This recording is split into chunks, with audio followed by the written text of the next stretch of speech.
जब मैं घर से निकली तो रेलवे स्टेशन पहुंचकर ही रुकी। कब मन बनाया, कब सामान बांधा, कब तैयार किया खुद को, कब रिक्शा लिया और फिर यहाँ कब स्टेशन पहुंची, खुद भी मुझे याद नहीं आ रहा। स्टेशन पहुंचकर महसूस हुआ बहुत ठंड लग रही है। दिसंबर के महीने में सुबह 4 बजे ठंडी तो होती है, ये मालूम था मुझे, पर सोचने समझने की शक्ति इस वक्त मेरे भीतर नहीं थी। मैंने हथेलियों से हाथों को रगड़ा, सारा शरीर मानो जम गया था। ये खुले ऑटो रिक्शा में आने से हुआ होगा शायद, पर तब एहसास कहाँ हुआ था। जब हमारी दुनिया हाथों से फिसल रही हो, तब सर्दी गर्मी का ख्याल किसे रहता है, मुझे भी नहीं रहा। दीपक ही तो दुनिया था मेरी, जिससे बचते बचते कब मैं पूरी तरह खर्च हो गई पता ही नहीं चला। आज भी नहीं निकलती तो शायद मर जाती, शरीर से भी और आत्मा से तो रोज मर ही रही थी। तुम्हें ढंग ही नहीं है किसी चीज का, कहीं ले जाने लायक नहीं हो। हंसती हो तो हंसती चली जाती हो, जब चुप रहती हो तो मौन की देवी बन जाती हो। बात बात पर आंसू निकल आते हैं तुम्हारे। अब इतने दिनों बाद आज हिम्मत करके तुम्हें ऑफिस की पार्टी में ले गया था। 2 शब्द बोल देती तो क्या चला जाता तुम्हारा, लेकिन तुम्हें तो जाने किस बात का घमंड है। दीपक गुस्से से लाल हुआ जा रहा था। मैंने अपनी नज़रों से सर उठाकर उसे हल्का सा देखा। आंखों में मानो खून भरा हो, पर आपने ही तो कहा था किसी से आगे ज़्यादा हंसने बोलने की ज़रूरत नहीं है। इसीलिए मेरी बात खत्म होने से पहले ही सख्त हथेलियों का एक तमाचा पूरी ताकत से मेरे गालों पर पड़ा और मुझे वर्तमान में लाकर पटक दिया। तभी मुझे एहसास हुआ मैं काँप रही थी। हथेली ने कब गाल को ढक लिया था पता ही नहीं चला। मैंने स्टेशन में चारों ओर देखा, लोग अपनी धुन में थे। क्यों नहीं होते, सब उस तमाचे की गूंज बस मैंने सुनी थी और किसी ने नहीं। और फिर एक बार नहीं 1000 बार सुनी थी। मैंने महसूस किया मेरी आंखें डबडबा आई हुई थी। लगा आंख बंद करूंगी तो नदियां बह जाएंगी। 4 साल पुराना रिश्ता आज खत्म करके मैं आ चुकी हूँ। कहाँ जाऊंगी, सवाल का जवाब ढूंढने में मेरी जिंदगी का लंबा वक्त खत्म हो गया था। जवाब भी नहीं है, पर आज जवाब मिलना जरूरी था। घर तो नहीं जा सकती तो शायद बहुत पहले चली गई होती। फिर कहाँ, आंख बंद कर ली। दिमाग में सिर्फ एक चेहरा आया था। मैंने फटाफट फेसबुक मैसेंजर खोला और राज को। जिंदगी में तो उसे कभी आने नहीं दिया था।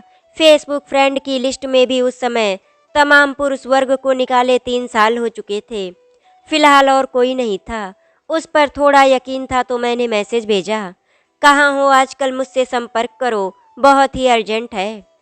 5 मिनट में जवाब भी आ गया, दिल्ली में हूँ, तुम कहाँ हो, कल आ रही हूँ, मिल सकते हो क्या। मैंने लिखा, हाँ सब ठीक है ना। उसने कहा, मिलकर बताती हूँ, बाय। मैंने बात खत्म कर दी।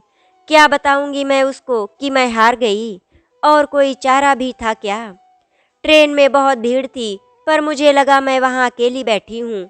भीड़ में अकेलापन मैं लंबे समय से महसूस कर रही थी, आज भी कर रही थी। अभी तक दीपक का कॉल नहीं आया था, शायद अब आएगा भी नहीं। अच्छी बात है कि आज मैं उसके फ़ोन का इंतज़ार नहीं कर रही थी। यही इस वक्त की मेरी सबसे बड़ी जीत थी। पर हम औरतों को शायद फंसा रहना ही पसंद आता है। मैं एक पिंजरे से आज़ाद होकर शायद दूसरे की ओर बढ़ रही थी। पिंजरे ही शायद शादी के बाद हम औरतों का कंफर्ट जोन बन जाते हैं।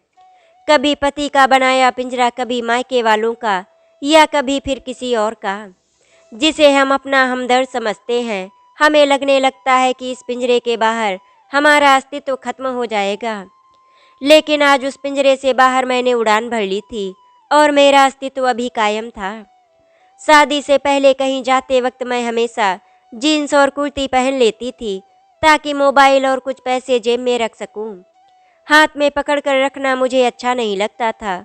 मुझे मेरे हाथ खुले और खाली रखना पसंद था।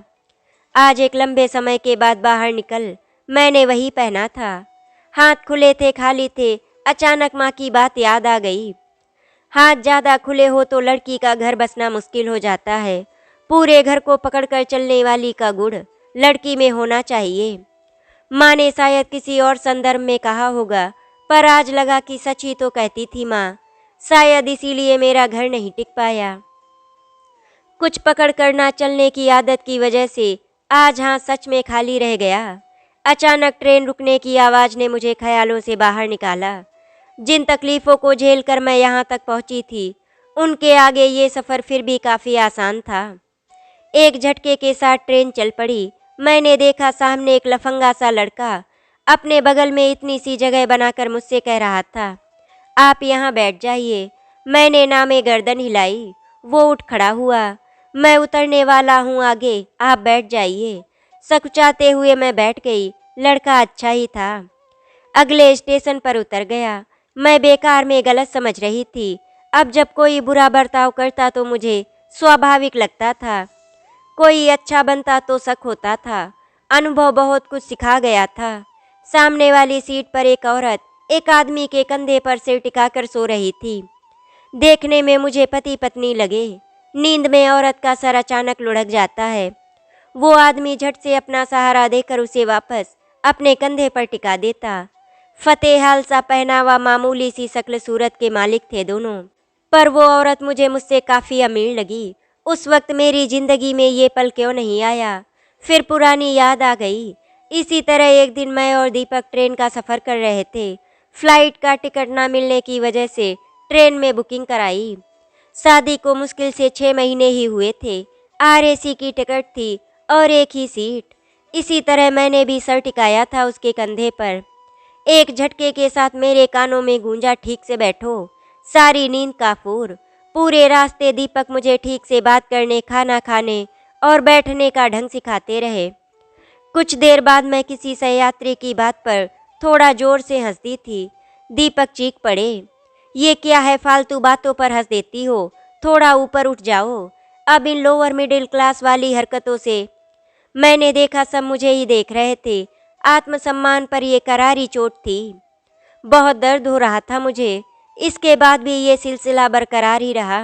1000 बार किया, रोज मारना। मैं अपना आत्मविश्वास खोने लगी थी। कोई जोर से बोल देता तो मैं डर जाती थी।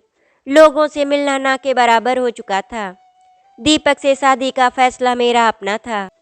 घर वालों की ना के बावजूद मैंने पूरी जिम्मेदारी ली थी इस रिश्ते की, तो उनसे भी शिकायत नहीं की जा सकती थी। हंसने, रोने, बोलने सब पर पहरा था। फेसबुक में मित्र भी मेरी पसंद के नहीं थे। असल जिंदगी में तो खैर थे ही नहीं। मैं मृत हो चुकी थी। जिंदगी बस जगने, घर का काम करने, जलील होने, मार खाने और चुपचाप रोते हुए सो जाने से गुजरने लगी थी। मैं पहली वाली अनुपमा रह ही नहीं गई थी, जो लोगों से किसी भी विषय पर वाद विवाद कर अपनी बात साबित कर ले। अब बस वो शरीर था, आत्मा को तो मार डाला गया था। दीपक भी शायद नहीं चाहते थे कि मैं उनकी जिंदगी में रहूं। कोई बच्चा भी नहीं था जिसके सहारे ही बाकी की जिंदगी कट जाए। बस सब ढूंढने जैसा था, पर कहाँ जाती, हिम्मत ही कहाँ बची थी। अचानक फ़ोन बजा। मैं चौंक गई। फिर मैंने महसूस किया कि मैं रो रही थी और सब मुझे देख रहे थे। हेलो, मैंने कहा। हेलो, मैं राज बोल रहा हूँ। कहाँ पहुँची? अनुपमा, तुमने बताया नहीं। सब ठीक है ना? स्वर में एक अजीब सी बेचैनी थी। अभी अभी रतलाम निकला है। बगल में बैठे व्यक्ति से पूछकर मैंने जवाब दिया, मिलकर बताती हूँ, बाय। पूरी बात क्यों नहीं करती? अच्छा सुनो, सुन रही हो ना? नंबर सेव कर लेना मेरा। मैंने फ़ोन काट दिया। पूरी बात क्या करती, बस अधूरा और खाली था सब। जिंदगी में पूरा था ही क्या? मैं राज के पास जा रही थी या उसी से भाग रही थी, कुछ पता नहीं चल रहा था। जब ट्रेन में सीट अपनी नहीं होती तो नींद भी ज़्यादा आती है। मैं तो न जाने कब से चैन से सोई नहीं थी। रात काफ़ी हो गई थी, ठंड बढ़ रही थी। धीरे धीरे डिब्बे में लोग कम होने लगे थे। मुझे ठीक ठाक जगह मिल गई थी। मैं खिड़की से सर टिकाकर कब सो गई पता ही नहीं चला। आँख खुली तो ट्रेन फरीदाबाद पर खड़ी थी। हाकरों की आवाज़ ने मुझे जगा दिया। शायद सुबह हो चुकी थी। एक नया दिन, मन में एक नई घबराहट पांव पसार रही थी। राज से कैसे मिलेगी? 4 साल का लंबा फासला तो था ही, दिलों में भी बहुत दूरी थी। एक प्यार भरी दोस्ती थी हमारी, जिसे मोहब्बत के खंजर से मार डाला गया था। फिर एक लंबी खाई आ गई थी बीच में। फिर भी पूरी दुनिया में आज मैंने उसके पास जाने का फैसला किया था, क्योंकि उसने कभी कहा था कभी ज़रूरत पड़े तो बेहिचक कहना, मेरे लिए तो तुम आज भी वही हो और वही हमेशा रहोगी। ऐसा मुझे बस उसी ने कहा था और किसी ने नहीं। बात में कितनी सच्चाई थी इसकी आज पता चलना था। हम सबके हाल चाल पूछते हैं, पर उनमें से कुछ ऐसे भी होते हैं जिनके लिए हम कुछ भी कर गुजर जाते हैं, जिनकी खुशी हमारी खुशी से भी बढ़कर होती है हमारे लिए। पर कुछ ही होते हैं ऐसे ज़िंदगी में, बस कुछ ही, सब नहीं। ट्रेन हजरत निजामुद्दीन पहुंचने वाली थी। ठंड काफ़ी हो गई थी। दिल की धड़कनें बढ़ रही थी। क्या सोचता होगा वो, मतलब पड़ा तो आ गई, स्वार्थी सोचेगा भी तो इसमें क्या गलत है। सच तो है, कल दीपक के कहने पर उसका नंबर डिलीट कर दिया था। आज उसी की वजह से मिलना पड़ रहा है। ट्रेन दिल्ली पहुंच चुकी थी। उतरकर मैंने राज को फ़ोन लगाया, पहुंच गई हूँ। कहाँ हो तुम? सराय का लेखाना एग्जिट से बाहर निकलो, यहीं खड़ा हूँ। शकल याद है ना? उधर से आवाज़ आई। हाँ आती हूँ। मैं भारी कदमों से स्टेशन से बाहर की ओर चल पड़ी। बाहर निकलकर इधर उधर देखा। एक जानी पहचानी सी सूरत मेरी ओर बढ़ रही है। हाँ, वो राज ही था। वही राज जो दोस्त था, हमदर्द था। कॉलेज के 3 सालों का साथी था। कितना प्यार था हमारे बीच, अलग अलग तरह का प्यार। दोस्ती वाला मेरा और इश्क वाला उसका। दोनों तरह के प्यार एक दूसरे का अस्तित्व स्वीकारना नहीं चाहते थे, पर अस्तित्व तो था ही। इस अस्तित्व की लड़ाई में सब कुर्बान हो गया। मैं भी, राज भी और हमारा रिश्ता भी। मैंने दीपक से प्यार किया। मेरे सपनों का जेंटलमैन राजकुमार सा लगा था वो मुझे, पर हर सपने की तरह ये सपना भी टूट गया। मैं खुद को पूरा बदल कर भी उसके स्तर से बहुत नीचे रह गई, इतना नीचे कि दफन होकर रह गई। कुछ देर बाद मैं और राज एक होटल में बैठे थे, जमे हुए से सर झुकाए चुपचाप। खामोशी को उसने तोड़ा। क्या हुआ? बोलो, झगड़ा हुआ क्या दीपक से? छोड़ दिया मैंने उसे, तलाक लेना है। तुम्हारी मदद की ज़रूरत पड़ेगी। अब बस मेरा तो आत्मविश्वास खत्म हो गया, इसीलिए ज़्यादा कुछ भी मत पूछना। मैं एक सांस में बोल गई। घर पर बात हुई? उसने पूछा। नहीं। वो एक रूम दिला सकते हो? यहाँ मैं किसी को जानती नहीं हूँ। हो तो कोई छोटी मोटी जॉब मिल जाए। मैं जानती हूँ तुम्हें परेशान कर रही हूँ, पर इस वक्त मेरे पास दूसरा कोई रास्ता नहीं है। मैं इस वक्त बस काम की बात करना चाहती थी। राज अचानक वहाँ से उठ खड़ा हुआ। मुझे महसूस हुआ कि शायद मैंने उससे ज़्यादा उम्मीद लगा ली। उसने किसी से फ़ोन पर बात की और वापस आ गया। मेरे लिए उम्मीद अभी भी बाकी थी। दोस्त का रूम है एक लक्ष्मी नगर में, तुम वहाँ रह सकती हो। जॉब में अभी थोड़ा वक्त लगेगा शायद।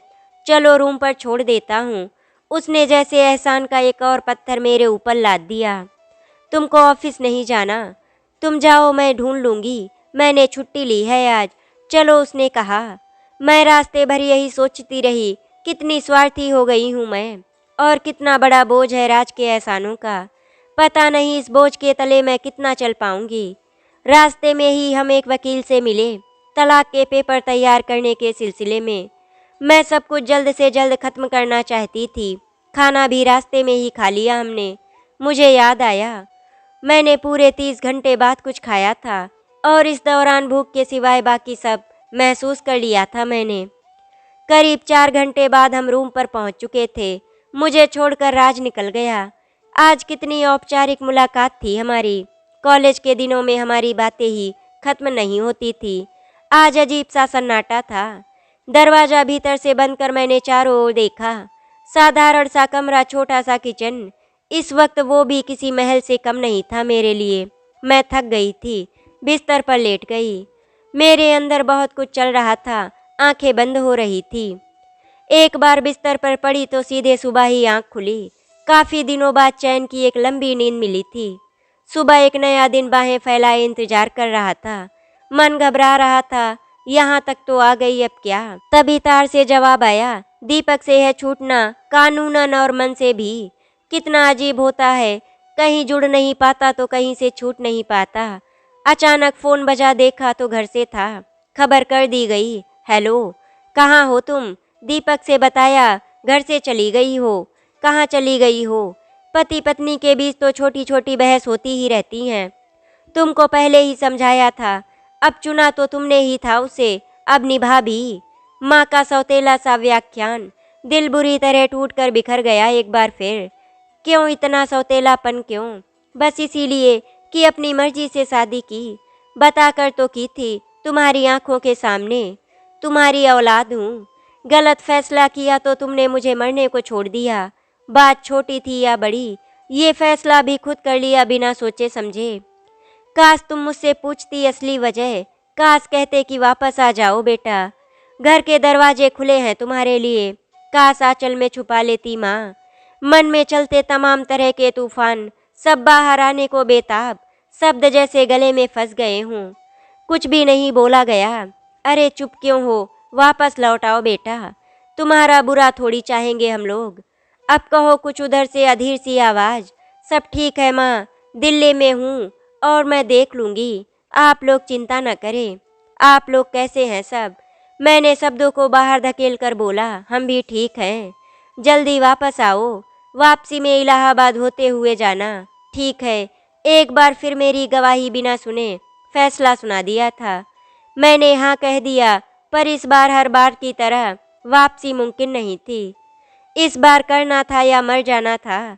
पास के बाजार जाकर मैं घर का कुछ जरूरी सामान, बर्तन वगैरह खरीद कर वापस आकर खाना बनाया। अकेले अकेले खाया समय काटना मुश्किल हो रहा था। मैं कमरे में ही चक्कर लगाती रही। कुछ देर सो गई। किसी तरह शाम के 5 बज गए। राज ने 5:30 बजे आने को कहा था। मुझे उससे कुछ ज़रूरी बातें करनी थी। 5 मिनट पहले ही वो पहुंच गया। कुछ देर इधर उधर की बात, फिर राज ने बताया कि 2 साल पहले उसने शादी कर ली। एक 7 महीने की बच्ची भी है। मैं खुश थी उसके लिए। चलो वो तो बस गया, मैं तो बस भटकती रही। मेरी याद आती थी। राज की ओर से एक प्रश्न, अप्रत्यक्ष सा प्रश्न था। मुझे जवाब नहीं समझ आ रहा था। एक बच्चे के पिता से मैं इस तरह के प्रश्न की उम्मीद नहीं कर रही थी। दोस्त के पिताजी की कंपनी है छोटी सी, रिसेप्शन और थोड़ा अकाउंट्स का काम देखना है। ज़्यादा नहीं 10-15 हज़ार दे देंगे। शायद बड़ी देर बाद मेरे कानों का इंतजार जैसे खत्म हुआ। हाँ, क्यों नहीं। यहाँ टाइम काटना मुश्किल है, खर्चा भी निकल जाएगा। कब से जाना है? मेरी आंखों में चमक आ गई। कल से चली जाओ। राज का एक और एहसान था मुझ पर। मैंने नौकरी ज्वाइन कर ली। दिन हफ्ते महीने गुजरने लगे। रूम, दफ्तर, कोर्ट और दूसरी नौकरी की तलाश। 15 हज़ार में दिल्ली में सांस लेना भी मुश्किल था। बचत के पैसों में हर महीने सेंध लगती थी। जिंदगी निकल रही थी। कुछ समय बाद नई नौकरी मिल गई। पास में नया कमरा ले लिया। राज से मिलना होता रहता था। बीच बीच में वो अतीत की यादें मेरे आगे परोस देता, जो मुझे असहज कर जाती। पर राज के एहसान थे मुझ पर। उसे कुछ कहना मेरे लिए मुमकिन नहीं था। कहीं न कहीं मेरे बुरे वक्त का हमदर्द था वो। मैं अपनी खुशियाँ जो कि उससे बांटा करती, गम तो खैर बांटे ही थे। आज मेरी खुशी का ठिकाना नहीं था। एक लंबे इंतजार के बाद आज मुझे दीपक से तलाक मिल चुका था। मैं सबसे पहले ये खुशी राज के साथ साझा करना चाहती थी। मैंने उसे फ़ोन कर अपने रूम में बुलाया। उसे कुछ नहीं बताया था। आज मुझे वो पहले वाला राज याद आ रहा था, जिसके साथ हंसी रोई, अनगिनत यादें इकट्ठा की, जिसके साथ गम भूल जाती थी। मेरा सबसे अच्छा दोस्त। दरवाजे की घंटी बजी। राज अंदर आया। मेरी खुशी का कोई ठिकाना नहीं था। आज मैं आज़ाद थी और इसमें सबसे बड़ा मददगार वही था। ये खबर सुनाकर मैं उसके गले से लिपट गई। ये भावनाओं का विवेक था जो हम खुशी या दुख में अपने प्रियजनों के साथ साझा करते हैं। इस वक्त मेरा अपना बस नहीं था। मेरी आंखों से आंसू बह निकले। मैं भावनाओं में भीग गई थी। उसने भी मुझे गले से लगा लिया। मैंने महसूस किया कि उसकी बाहों की गिरफ्त मुझे कसती जा रही थी। उसके हाथ मेरी पीठ से रेंगते हुए मेरी कमर की ओर बढ़ रहे थे और फिर मैंने तेजी से उसे पीछे झटक दिया। मुझे लगा जैसे हजारों छिपकलियां मेरे बदन पर रेंग रही हो। एक अजीब सा घिनौना एहसास बदन में दौड़ गया। मेरी सांसें बहुत तेज चल रही थी। मन में एक ट्रेन तेज आवाज के साथ फिर से दौड़ने लगी। राज फिर करीब आया और मेरे होठों को चूमने के लिए बढ़ा। मुझे लगा मैं तेज भागती हुई ट्रेन पर चढ़ने की कोशिश करते करते अचानक किसी खंबे से टकराकर गिर पड़ी हूँ। मैं फिर उसे एक जोरदार धक्का दिया। उसका सिर मेज से जा लगा। वो चीख उठा। पागल हो गई हो क्या? इतने दिन से तुम्हारे आगे पीछे घूम रहा हूँ, इतना भी हक नहीं है मेरा? जब मदद चाहिए होती है तब तुम औरतें दौड़ी चली आती हो, और जब बदले में कुछ मांगो तो सती सावित्री बन जाती हो। मेरे अंदर जैसे काटो तो खून नहीं था। मुझे फिर दीपक के थप्पड़ याद आने लगे। लगा जैसे उससे भी जोरदार थप्पड़ मेरे गालों पर लगातार पड़ रहे हैं। पर अब मैं पहले वाली अनुपमा नहीं रह गई थी। वक्त ने काफ़ी कुछ सिखा दिया था। मैं उठी और उसके मुंह पर एक तमाचा जड़ दिया। मदद की कीमत ही लेनी थी तो पैसे से लेते मिस्टर राज, हर कीमत चुका देती। औरत का जिस्म कोई कीमत चुकाने का जरिया नहीं है। शादीशुदा और एक बच्ची के पिता होकर भी इतनी गिरी हुई सोच रखते हो, मैंने तो कभी सोचा ही नहीं था। दीपक से शादी करना यकीनन मेरी गलती थी, पर तुमसे मदद मांगना उससे भी बड़ी गलती थी। अच्छा हुआ तुमने अपना असली चेहरा दिखाया, वरना मैं जिंदगी भर तुम्हारा एहसान तले दबी रहती। गलती मेरी थी, जो खुद पर भरोसा ना कर एक पिंजरे से निकली और दूसरे में कैद हो गई। एक मर्द से छूटी तो तुमसे जुड़ गई, पर अब और बैसाखियाँ नहीं। तुम्हारे एहसानों का बदला राज मैं तुम्हें पुलिस के हवाले ना करके उतार रही हूँ। निकल जाओ यहाँ से। राज वहाँ से सर झुकाकर निकल गया और मैं निर्भरता की उस दुनिया से, आज मैं अकेली थी पर स्वतंत्र थी, आत्मनिर्भर थी। आशा करती हूँ आपको हमारी कहानी अच्छी लगी होगी। अगर आपको हमारी कहानी अच्छी लगी तो वीडियो को लाइक एंड शेयर करें, चैनल को सब्सक्राइब करें। वीडियो देखने के लिए आपका धन्यवाद।